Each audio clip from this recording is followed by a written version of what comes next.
they were so focused on, what wasn't there in front of them that they lost sight of what was there in front of them. And I felt like they were cheating themselves. Exactly. And, I mean, no matter, what was going on, like, and not even just with my matches, but a lot of the other matches, it was, Daniel Bryan chants. It was yes, yes, or it was, CM Punk chants. I was like, hey, you're missing some really good wrestling here. This is like good stuff, man. And that was the thing that was really frustrating for me. And right from the beginning, I came back and I won the Rumble, and all I started hearing, was how I didn't deserve this and I didn't deserve that. I was like, man, I mean, these people, they don't know me. They don't know why I left. They're not even concerned about hearing why I left or why I'm back. They just didn't care. I mean, there was I felt like they were the most unfocused, group of fans that I've ever encountered. And it was just really, really confusing to me because I couldn't even understand why they're there, why they're paying their money to come watch the show that they're not even watching.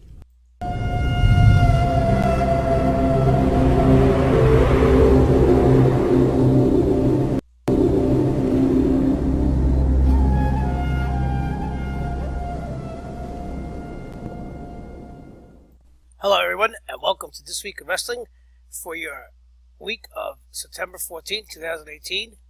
And as we see and have heard, WWE will be having SmackDown 1000, which is the 1000th episode of SmackDown Live. And a little controversy, specifically Dave Bautista. He had revealed recently that he was not invited to appear on SmackDown 1000 episode. And this is very curious. Why the snub? Why is he persona non grata? This is a wrestler who has gone on to great success in Hollywood. Guardians of the Galaxy. He's been a Bond villain. He's starring in movies now. Blade Runner 2049. And so on. Why wouldn't WWE be interested, let alone be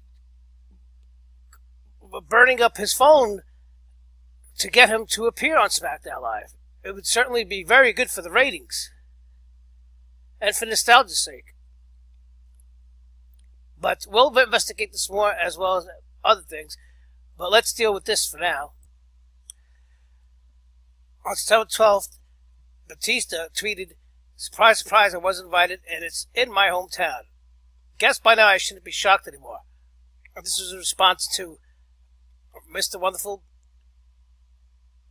asking about Batista's status for SmackDown 1000 episode. Now, this has been a reoccurring trend with Batista and WWE. They have a very tumultuous relationship. Here's the thing. Supposedly, he's very good friends with Triple H. So why is he now persona non grata? Why wouldn't he be invited? Well, Batista, of course, it's no secret. He is very vocal, and he's been very critical of the product in recent years.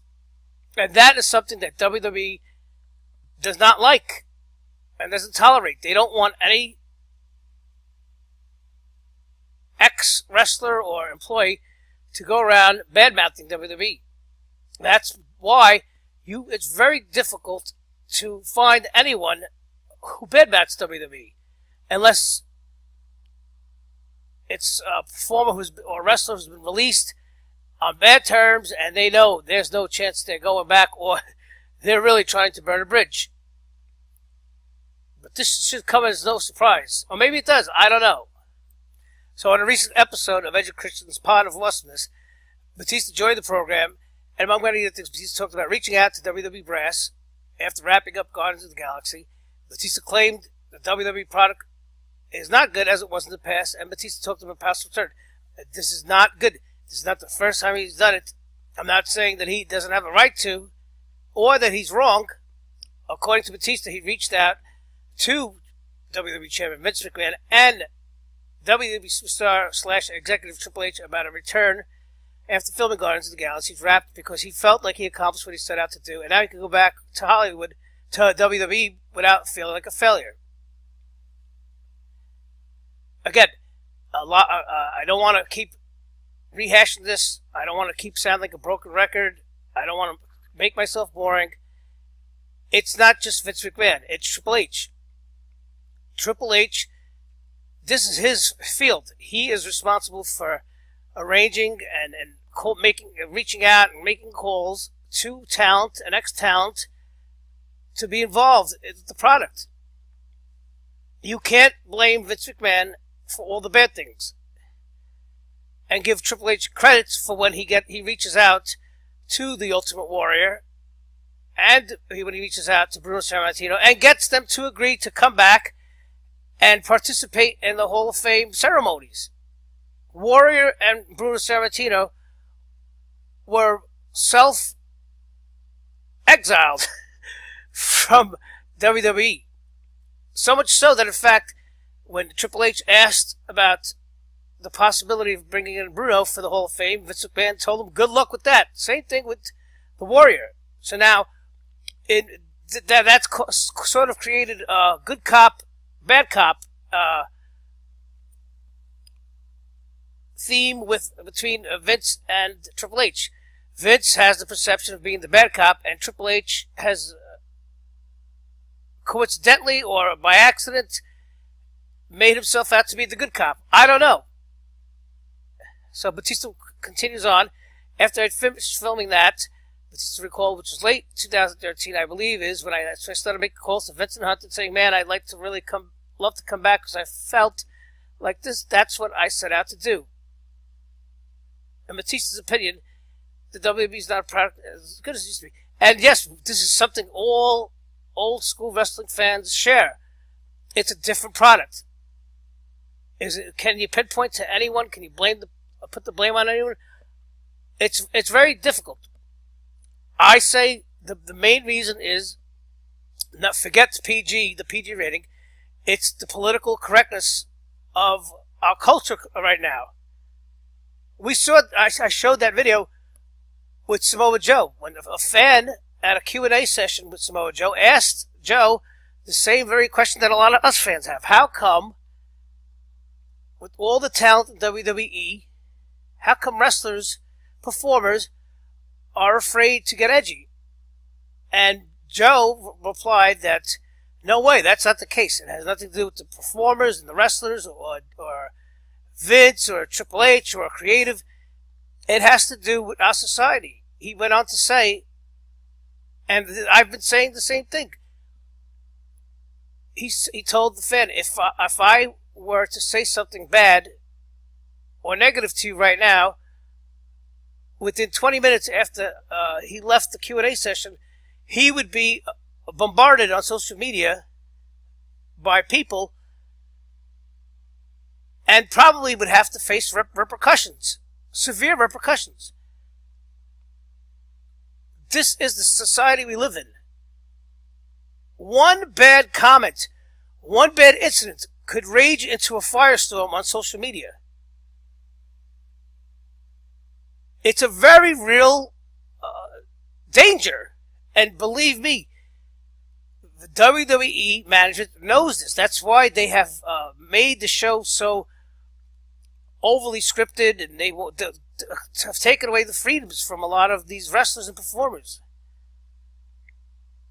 If they're afraid, if something, even something benign comes off as terrible and is looked at in a bad light by the audience, it could bring bad attention, negative attention, and that's the last thing they want to do. This is not a dig on anyone, but I just don't feel that the product is as good as it used to be. I think it's changed in a lot of ways, and not for the better. When I came up with Edge and Christian, I mean, everybody was rock stars. They were real live rock stars. They were real performers. Everybody had kind of an edge to them. But these continued, they were very interesting, different individuals. I feel like a lot of it has been lost. I feel like the edges have been taken out. Yes, the wrestling and creativity, there's a lot of stuff going on, great stuff going on with the company, but I don't. And I feel like a dinosaur when I'm saying this, but I don't feel like the product is as good as it was. Yes, it's almost, in the past, it's almost as if all the wrestlers and performers were characters, distinguished characters. Now, you almost feel like these are actors playing the wrestlers. And that's not good. But hey, how could you argue with their results? they're doing as good now as ever before. They've expanded globally. They've secured 2 network deals worth over $2 billion. There's more money coming in from Comcast that they've signed a contract with. They're not gonna mess around with that. For what? Why? Why would they? Finally, he said, I think a lot of guys, their hands are tied, and I think a lot of the guys now, they're terrified that they'll lose their job. If they do something wrong, they're going to lose their job. Yes, again, the streets are watching 24/7. These wrestlers have to watch not only what they do in front of the camera, they also have to watch what they do off camera.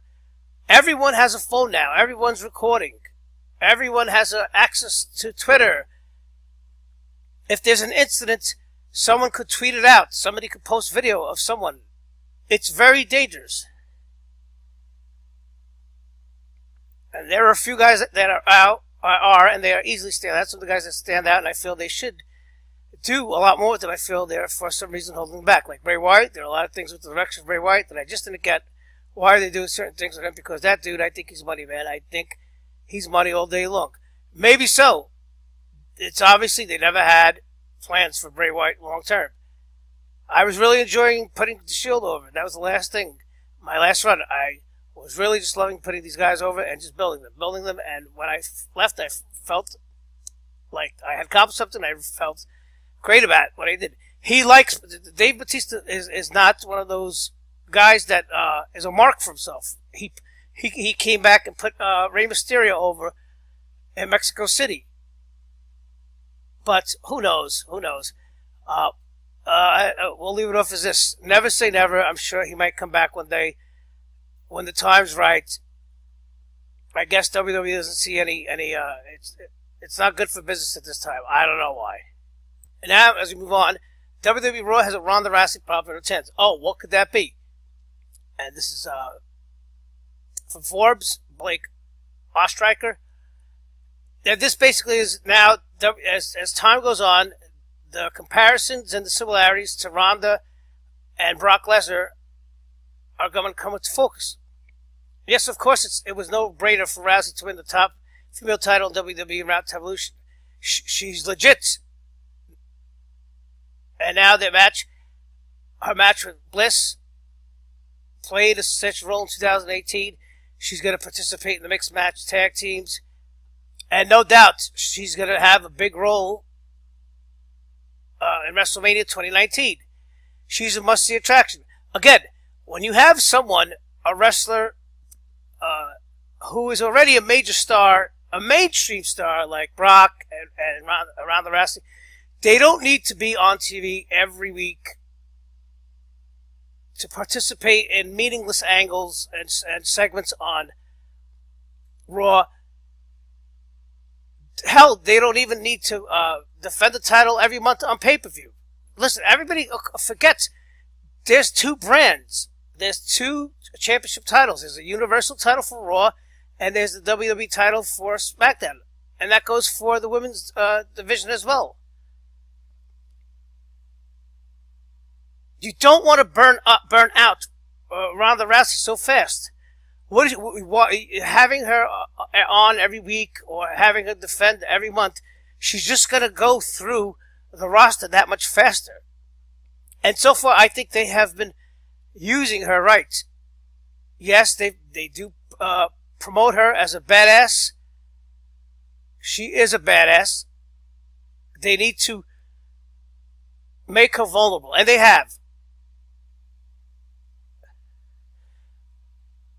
And here he reiterates, this what made WWE keep Brock Lesnar around was that the company viewed him as a transcendent star who attracted fans from all walks of life, and that made the Beast transcendent with his invincibility and dominance. It's the very same factors for Ronda. Of course, we know the fans were worked up into a frenzy with Brock because of all of the dirt sheets and propaganda that Brock hates WWE and he doesn't care.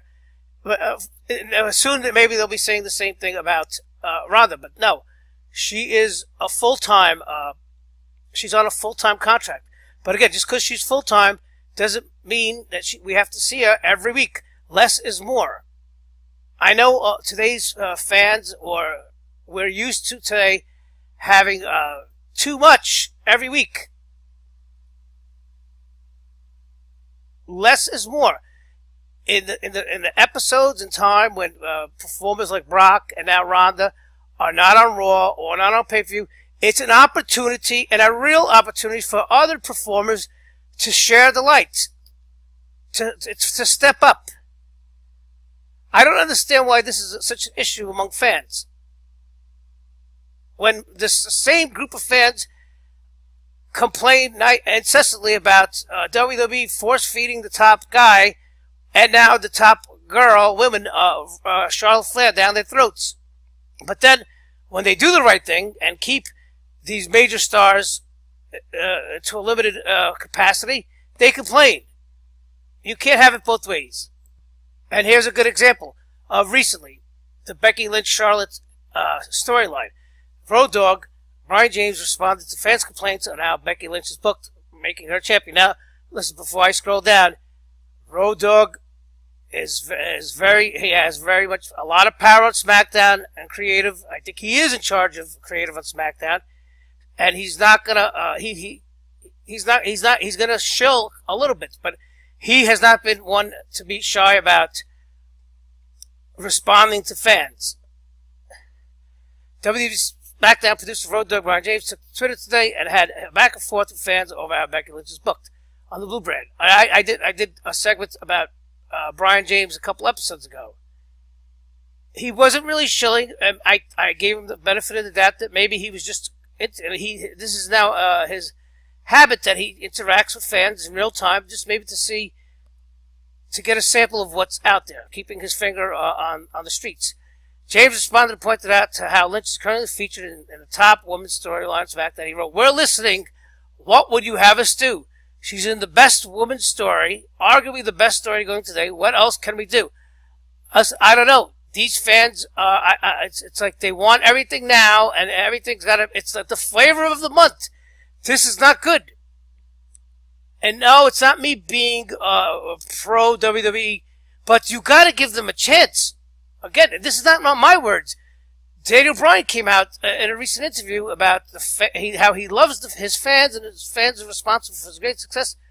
But he said it. He said the fans have to keep realistic expectations of not only their favorite performers, but of WWE. Listen, people are misled and spoiled by NXT. NXT, there's only 5-6 wrestlers who get featured in a season. On the main roster, you have over 40 superstars, real talent. Everybody's talented. Everybody is championship worthy. I mean, just about. So another fan chimed in and said Becky will receive a huge pop if they put the SmackDown Women's title on her. James responded, "Also, pops aren't what I'm shooting for, mate, but I get what you're saying." Yeah, now you might say, Frank, stop defending. He's right in a way. Pops are a dime a dozen. Fans, it's a given. They pop. There's surefire ways to make fans pop. A title change, a cash-in, a debut, a popular entrance song.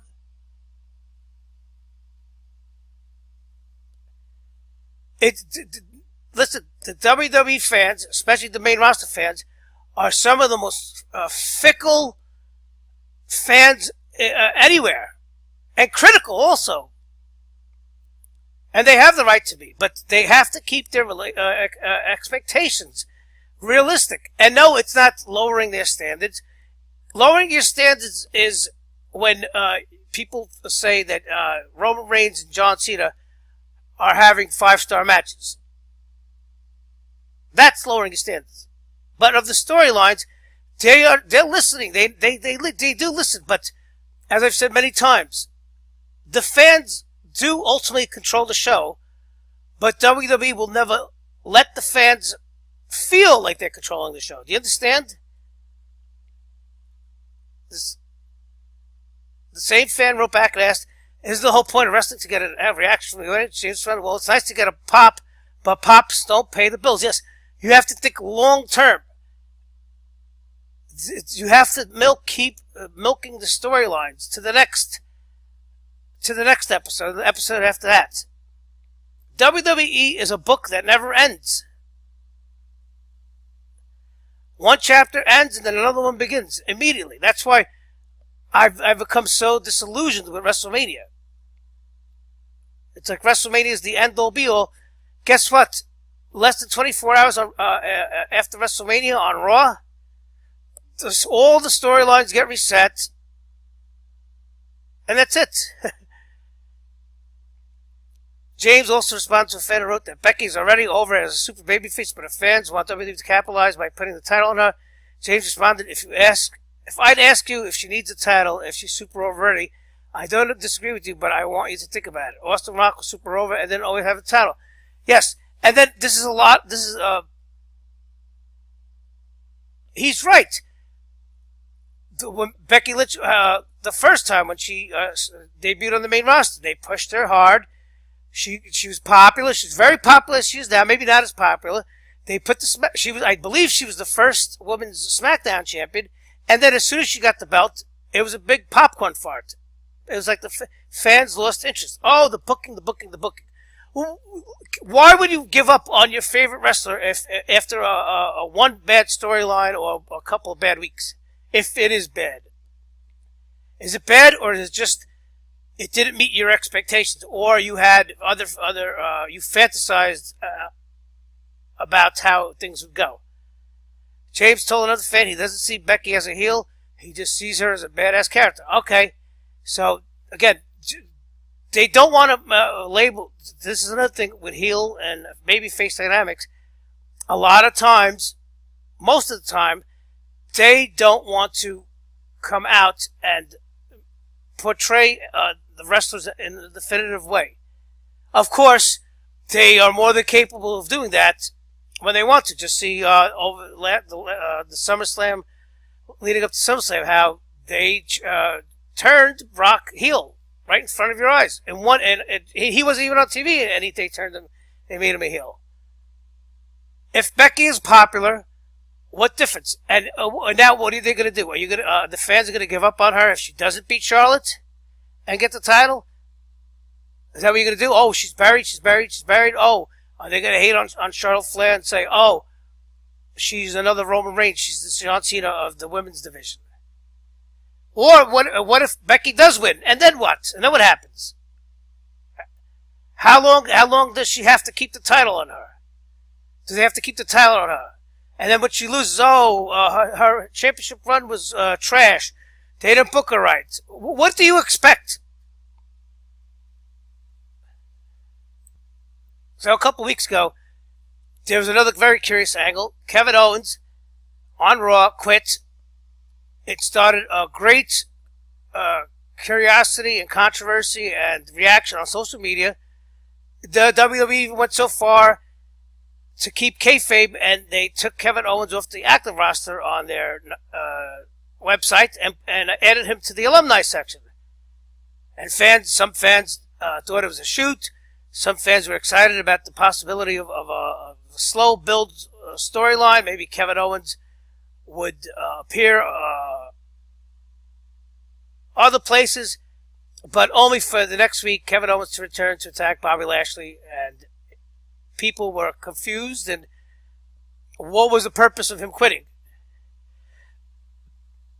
So Kevin Owens continues to maintain his reputation as one of the most authentic heels in the business, with his latest act coming on social media earlier. And by the way, this week on the most recent episode of Raw, which was September 10th, Kevin Owens came out and cut a really, really, really good promo. I mean, it was a throwback promo. And basically, I can't play it, but he said that what he did to Bob, he came back. He quit, but he came back for Bobby Lashley, because Bobby Lashley was the one who was responsible for putting out his best friend Sami Zayn, and that's the truth.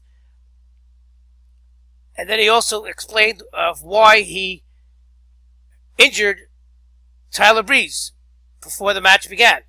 He said it's his job to hurt people, and he takes a great joy in hurting people. This is the Kevin Owens that a lot of fans have been clamoring for.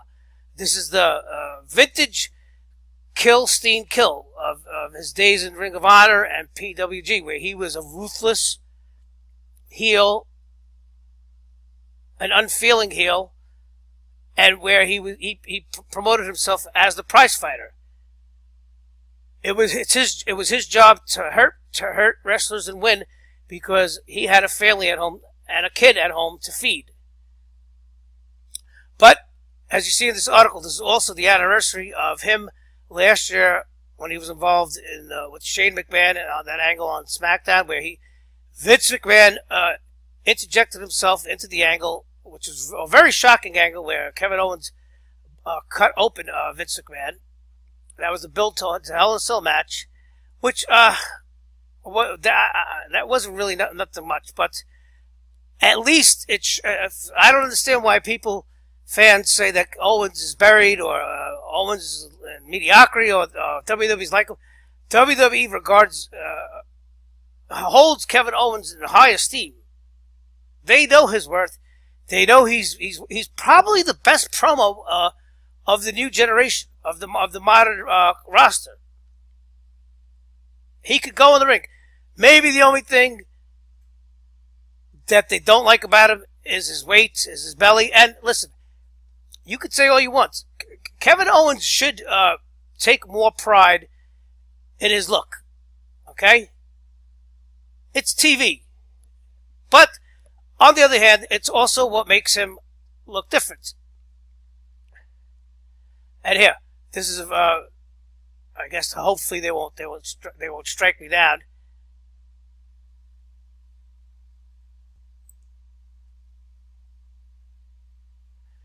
This is I thought this is a very telling sign on the part of WWE to have Vince McMahon come out there and take a brutal headbutt and bump.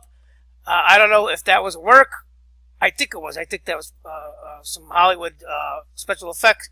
But still, the trust involved in having Owens get out there and get physical with Vince McMahon, who's in his 70s. But like I said, the problem, as I said earlier, the problem is they have 40 plus wrestlers on the main roster that they have to promote and they have to highlight on TV in the storylines. Not everyone can always be the center of attention. Unless, of course, you're John Cena or Roman Reigns. But that's different. Again, the times that WWE is a force feed superstars on the audience, people complain.